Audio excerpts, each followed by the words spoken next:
Hi folks, Dino Bob here. Welcome to Bettatu Park 2.1, first horn-faced habitat, also known as Protoceratops. You can see I already did some groundwork on this by painting the ground and doing some elevation changes. Obviously not the final painting, but it's establishing the amount of space I'm allotting to this habitat.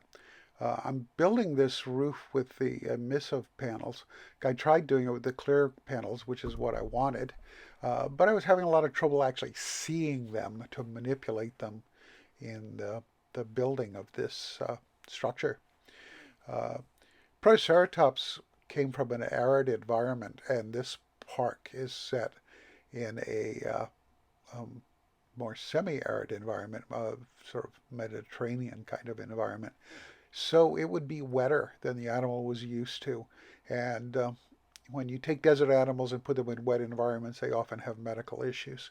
So, in an effort to minimize that, this park has built a see-through uh, sunshade, well, more specifically, a rain shade for the animals, so that they can stay dry, uh, something that they are much more used to.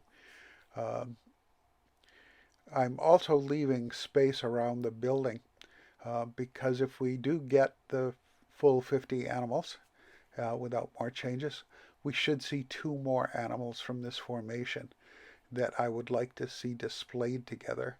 And so I will expand it. If you saw my Delterra Park video, you know I did the Dochta Pavilion uh, doing that very thing. This one, of course, will be a different design. Uh, but I like how, uh, particularly for the radial strokes, and works great for just plain, you know, uh, skeletal sunshades, to use the radius tool to make a circular bit for making the shape of this fan that provides shelter. Now that we have the curved column pieces, I decided to give them a try in this build to see how they looked and performed. And I'm not 100% satisfied with it. The last couple of views you saw how the curved elements got bigger and deeper for the outer circles, and I'm not 100% keen on that. Um, so, the solution is to go back to something attached, a straight piece attached to the radial beam and duplicate it at the same time as you use the constrained angle snap when you duplicate elements to spin it around. Uh, Protoceratops is a ceratopsian, and they have sharp beaks, and they seem to have been capable of gnawing through wood and such, hence concrete columns to protect the base of the support beams.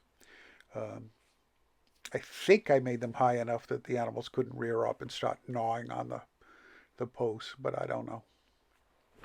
I haven't seen them rear up in any case. That doesn't seem to be a behavior that's been animated as yet, and for that matter may never be. It's a kind of a unusual behavior for a lot of animals, and the doves seem to be concentrating on largely basic stuff and relatively simple incidentals. Here you see me trying to extend the circular motif with a ton of planks. Um, Ultimately, I decided this was not worth the piece count when I saw that it had decided to tilt on me. So I said, heck with that, we'll try something else. But it did point out I needed to readjust where some of the posts were. Uh, and here's the attempt to try something else, or at least the start of it. You'll notice me fussing with this a lot in the video because, like a lot of my builds, I was making up elements of this as I go along, see how they look, see whether I like how they look, and see whether they work for the build overall. Bit of a jump here so that the walls for the animal shelter is completed. and then started messing with the roof, which led to complications and a rebuild. So I left that out, and now we're jumping to laying out the stone in the habitat, using stone mostly for the walls. You can see I've put it in place along the path to bring the path into the theming of the exhibit. I tried this light gray rock this time to try to match the rock texture in the the paint tool for this habitat. Um, to get a more consistent, keep the guests from getting into the exhibit thing, I decided to add a fence to the rock, and this kind of haphazard, rustic-looking fence just seems to fit the rugged nature of the place where the guests can get up and see these animals. If you were shop ride, you court the stairs on this end and a ramp on the other end. There's a ramp. And that's, my nod to accessibility facilities. Well, not facilities, but accessibility access. Um, so I love the modular rock sizing. It lets you do so much with so many fewer pieces to save your piece count and still have it looking pretty decent.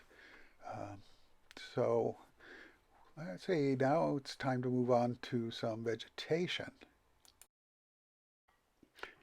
Yeah, that, like I said, fast. And then over into the back to build a keeper area, which I'm not going to detail on the inside, certainly not in this video. But it is a nod to looking ahead to getting those other Dochta animals into this park. When or if, for that matter, that happens, who knows? I certainly don't. Not entirely sure the devs know right now. They're pretty busy making sure the game plays and looks good right now. So after finishing this, we'll plop some animals in, use what's probably my favorite overall skin for the Protoceratops, and then close out the video with some cinematics of these little grumpy guys wandering around and living in their habitat. And next time, I'm not quite sure what it will be. I'm hoping to get back on a regular schedule with videos. It would be good. I may do a break where we look at doing some props for use in things like, I don't know, like building out keeper facilities. And make it, rather than building it every time. You can see I dropped a sign in there. There's another one on the other end, and we have our first guest. So I hope you enjoyed the video. As usual, do the plea for likes and subscribers to help the channel get some attention and have more people see it, because if you like it, then there are probably other people out there who'd like it too. They just don't know about it. So I'd like to thank you all for stopping by as usual. Oh gosh, I don't know what else to say, but I'm not real good at playing music for this kind of stuff because I am hearing impaired. So music is always a challenge for me. I can't always hear all of it. And therefore choosing it for you guys is its own challenge. There he is. Neat critters, these guys. I'm looking forward to being able to have a giant herd of these things at some point in a park. Something I remember from an old trading card series. I think it was a Zed MacBurian painting of Protoceratops, and he just had a whole bunch of them. Here comes a hungry guy. Gonna walk into his feeding trough and have a chow down. Oops, didn't mean to do that. Chomp, chomp, chomp, chomp. Quite an assortment of food they have. Taller than the animal. Okay, go off and do something. Uh, yeah, there's still a few glitches in the animal navigation. They do things occasionally like drink water where there's no water, but there used to be water. Still getting stuck a little bit, um, but there it is. And it's about time for Dino Bob here to sign off and go off and maybe do another video or maybe deal with some real life for a change. Thanks for stopping by. Take care.